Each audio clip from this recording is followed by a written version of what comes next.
I'm not dependent on punch power, you know. You know what, it takes a lot more than that to be a great fighter. A lot more than that to be a great fighter, so there's various ways I'll win. But I got the fighter spirit, and that's how I'll go in there and break him down with my spirit. Sir, after this. But he can't though. That's what I'm saying. Like, he's not even equipped to fight this dude. He's not. It's going to have to be a bunch of stuff in there. Joshua will punish this man. It's impossible for somebody like Anthony Joshua, who is so big and so strong, to even think he's going to take it easy. Because even if he tries to take it easy, he's so powerful, so strong that even those punches that are being easy are still going to hurt. Anthony Joshua called out Jake Paul during the press conference, saying Paul is fooling himself if he thinks he can beat him. Joshua also mentioned that he accepted the fight mainly for financial reasons, treating it as a business move, and made it clear that once they step into the ring, he is still the much stronger and more skilled fighter. I deliver what I was supposed to deliver years ago. I deliver what they ran from. I deliver what he asked for $50 million for. I'm gonna give him a $50 million knockout. I honestly listen to what people say sometimes. They're avoided, this person's running. I honestly think some people are deluded. Really, I do think that they've got some sort of a long-term concussion, because no one's running. In terms of 50 million, I'm a businessman. If there was 50 million on the table. Chris Algieri explains that this matchup gives Anthony Joshua a good chance to get back into action. After being inactive since his recent defeat, Joshua can use this fight to rebuild confidence and regain his rhythm. It allows him to earn a strong payday while facing limited danger, almost like a controlled training session. Algieri points out that Joshua gains momentum, money, and valuable ring time, making the fight a smart step for his return. What are we talking here? Like, it's gonna be an exhibition? No, it's a fight. You're a heavyweight. You're calling out heavyweights. You're calling out a heavyweight. You're calling out Anthony Joshua, former world champion. You're calling him out on short notice. It's a fight. You're gonna wear 10-ounce gloves and you're gonna fight 10 rounds, and that's what it is. I don't understand any idea of anything else. Oh, it's gonna be 8 twos? Is it gonna be 15-ounce gloves? What the hell are we doing? This is boxing. You want to fight a real guy? You're fighting a real guy, which I am very respectful, and I respect the hell out of Jake Paul if he does step in the ring with Anthony Joshua. No matter what happens, kid's got balls of steel, and I applaud you. Well, the reason I say we don't know yet, because Jake Paul has fought in his last fight with Gervonta Davis was going to be an exhibition. They had to do that because of the weight difference. This is still a weight difference here. I mean, Anthony. No, there's not. No, it's not. It's heavyweight. It's the same weight class. Well, what do you consider Jake Paul? Cruiserweight or heavyweight? Heavyweight. How much did he weigh his last fight? He's fought at cruiserweight. He's also fought at heavyweight. Against Tyson was at heavyweight. What was his last fight? He's a cruiser. He's a heavyweight. What was his last fight? His last fight was at cruiser against Chavez. Whatever, you know what I mean. Like the reason Gervonta Davis fight. He fought Chavez after Tyson. I guess Tyson was that long ago. Wow. Yeah, it was a year ago. This week, I was looking at my Instagram memories. I was in Dallas, Texas, getting ready for me pooping my pants on Netflix. That was about a year ago. Exhibition. These are questions that are asked. These are questions that are attached to. Eddie Hearn says Anthony Joshua is genuinely interested in facing Jake Paul, but they must be careful because Paul can be unpredictable. He mentions that Paul has a record of choosing opponents and then canceling or delaying fights, which complicates preparations. Because of this, Joshua's team stays flexible in case plans change while continuing to train seriously. Hearn stresses that if Paul truly shows up, the fight could bring Joshua one of the biggest earnings of his career. At the same time, the team must balance excitement with caution to avoid unnecessary problems. Hearn's view highlights the need for patience and readiness, protecting Joshua's career while aiming for the financial rewards the fight could bring. Jake Paul news seemed to come to a surprise for many. How close are we to making that fight, Eddie? Not that close. I mean, there are conversations. There's a lot of hurdles to overcome. But if he's serious about the fight, and if it can get made, there's a very good chance we'll do it. Is it on Netflix, and what did DAZN have to say of the fact that it made? One of the hurdles to overcome. But we were going to have an 8-round run out in December. Just so happens it might be against Jake Paul. Have you spoke to Nikisa? I know you're not friends with him. What are the conversations you've had? That's who we're talking about, you know, and if they're serious and if it's real, there's a good chance. But listen, we could wake up tomorrow and he's announced another opponent and he just used AJ's name for clout. Listen, I have to respect him if he takes the fight, but who knows? What do you think Dana White will make of this fight? I mean, he did Mayweather against McGregor. He doesn't like Jake Paul. I really couldn't care less what he thinks about the fight. AJ's going to make close to or around a career high payday. Paulie Malignaggi says Anthony Joshua will treat the fight with full seriousness, even if it is officially labeled an exhibition. He notes that Joshua has never taken any opponent lightly, and once he enters the ring, he brings complete focus, strength, and skill. Malignaggi explains that Joshua's discipline and timing allow him to find openings and take advantage of mistakes. Ryan Garcia agrees, adding that even if Joshua lowers his intensity, his natural power and accuracy still make him dangerous. Both analysts point out that Jake Paul is facing a real physical challenge, and the fight should not be viewed as simple entertainment. They emphasize that Joshua's experience against top heavyweights gives him control over pace, distance, and pressure. Analysts say Paul must show smart strategy and toughness, as any lapse could have serious consequences. The discussion confirms that both fighters must prepare properly. Bag now. And if you listen to this, it's definitely out of the bag. Yeah, Fight for 84, big boxing movie that's hitting Netflix soon about the Olympic 84 team starring Jamie Foxx and Chris Algieri. I am not starring in anything, but whatever. Yeah, no, I got a credit. I'm in it. I got some lines. So that's amazing. That is so cool. I mean, this couldn't get any cooler. You're now in the movie, which is absolutely absurd. Yeah, what a day. Hopefully, what a life. Hopefully, maybe there'll be more of this. Who knows? Who knows? I think it's just the beginning. I think this podcast is numbered. Our days are numbered. No way. I'm never letting this go, Dan. This is. I'm a ride or die. I hope you get so big and become such a big actor that you are like delaying production because you have to film our podcast in your trailer. Chris is in his trailer. Wait, he's got to finish his podcast with Dan. They're like, who's Dan? Johnny Drama style. Yeah, love it. Yeah, just when total diva. Just total diva in every way possible. Yes, like we said, this episode is brought to you by PPP.com. December 6th, we're going to see Pitbull Cruz versus Lamont Roach. And guess what? We're going to talk to Lamont Roach on this episode. I caught up with Lamont and to get his thoughts on the fight with Pitbull, to get his thoughts on Jake Paul and Anthony Joshua, which we're going to get to in a second, to get his thoughts on 140, potentially fighting at 135. That's coming up in just a little bit with Lamont Roach. Don't forget to order that fight with us at ppv.com and all the good stuff that comes along with that. That's December 6th. Lamont Roach is an awesome interview. Great guy. Awesome guy. Forget the interview. He's just a good dude. I told you to tell him what's up. You probably did. He said what's up. He goes, where is he? I said, he's on a movie set. He goes, oh yeah, he's got those movie star looks. See, that's what I get. But yeah, no, he's a good dude. We see him. He trains down in Florida now. He's over at the Pro Box TV training facility, so we get to see him down there training. He's whipping on all the guys over there. But good people, good dude. Good. His dad's awesome. His brother Jordan's great. He's another one to look out for. I think he's a flyweight? I think he's a flyweight coming up, or bantamweight. But yeah, great family, good boxing family, great boxing heritage. Yeah, and I can't wait for that mega card. Big card December 6th, and he's the headliner. So we're going to get to him in a second. Some big news broke. Shocking news. According to Ring Magazine, Anthony Joshua is going to step in for Gervonta Davis and fight Jake Paul. We don't know yet if it's an exhibition. We don't know yet the rules set. We don't know the date. These are preliminary talks that are ongoing. Yes, I work for MVP. Dave Allen disagrees with people who think Anthony Joshua should avoid Jake Paul just because the matchup seems unusual or meant for entertainment. He reminds fans that Joshua is still in top physical shape, unlike retired fighters who may have lost speed or power. Allen explains that Joshua still has all the tools needed to dominate. He says many viewers underestimate how serious these fights are, treating them like shows, but Joshua's athletic ability and experience make him a major threat. His preparation and background allow him to control any opponent. Allen adds that some fans misunderstand the risks Jake Paul faces.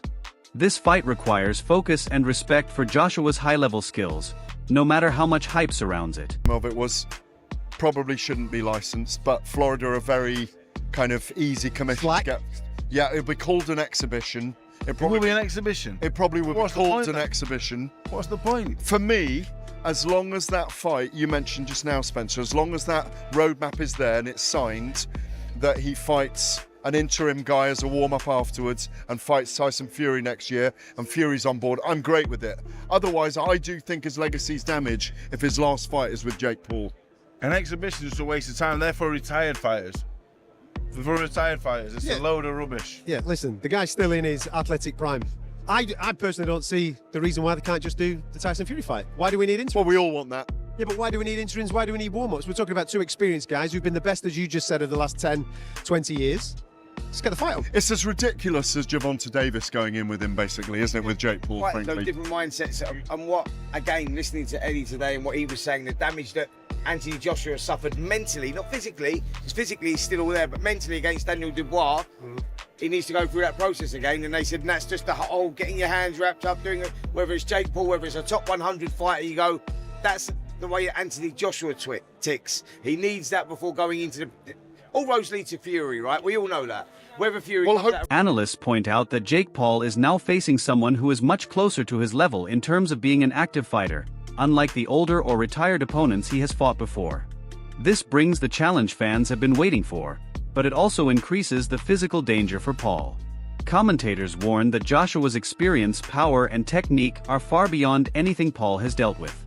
The matchup may feel balanced in competition, but it carries real physical risk. Maybe even bigger than the Mike Tyson fight. It's hard to say really. Tyson was a big name, but it's going to do numbers regardless, because Joshua is a big name, and then people are going to be tuning in to see Jake Paul get knocked out. Right now, Eddie Hearn talks about Jake Paul taking this Joshua fight. I mean, my estimations of Jake Paul would go through the roof if he signs to fight Anthony Joshua, because I just can't believe in my mind that he would do something like that. I mean, Gervonta was a smart one because of his size. Like, you know, I think actually he would have had a lot of success against Jake Paul, but the size is a problem. But this would just be, you know, like if Jake Paul was to take the fight with AJ, you'd really have to maybe carry his balls in a wheelbarrow on the ring walk, you know, because AJ wouldn't mess around in there, you know. So it would be huge, but nothing, you know, to tell you it's close, just a few conversations so far. Damn right, if Jake Paul takes this fight, he's got some major balls on him. And I know people hate influencer boxing, but come on, he's not fighting an old, retired, past the prime MMA fighter. No, he's fighting a legit boxer who's massive, 6'5", 6'6", jacked, 240, 250 pounds, shredded, power puncher. Do we need to remind ourselves of what Joshua did to Francis Ngannou? Francis Ngannou was coming off a pretty good performance over Tyson Fury. He didn't get the win in that fight, but you could argue that he did actually win that fight. And Ngannou, throughout his entire MMA career, in 4-ounce gloves, very rarely got hit. He could take a punch. He's got a big, fat African head. Big, thick neck, traps, back. He just can't really be hit. And look what Joshua did to Ngannou. Out cold. So what do you think Joshua is going to do to Jake Paul? Jake Paul better start loading up on that trenbolone. He needs to start eating Anavar like Skittles. Experts emphasize that Anthony Joshua's background as an Olympic gold medalist and former heavyweight champion makes him a very serious opponent in any situation. They explain that his skill set, power, and experience are on another level compared to Paul's past matchups. Joshua's ability to read his opponent, adjust his plan, and land accurate, damaging punches means even small mistakes from Paul could have major consequences. Gold medalist, unified champion at the heavyweight division. He is 6'6", 250 pounds.